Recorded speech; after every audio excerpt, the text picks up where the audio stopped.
Well, this is all that's left of 92-year-old Marion Ganley's home. The Hatcher Mountain wildfire this spring destroyed the house she lived in for nearly 30 years. But when her caregiver tried to cancel the utilities, security company ADT wouldn't budge. That changed with a call from 10 News reporter Cole Sullivan. Raindrops wash away all that's left of Marion Ganley's house. It's really a home. A home for nearly 30 years, taken by wildfire in just minutes. Everything that I had was gone.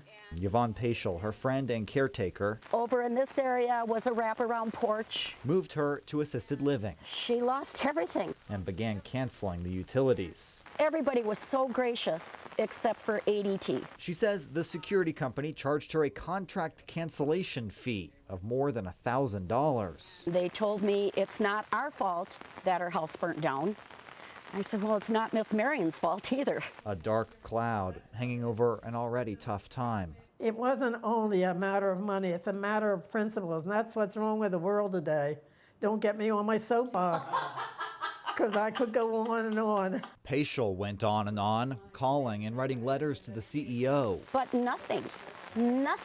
Until we asked ADT about the fee. Within an hour, the money was on its way back to Marion Ganley's account.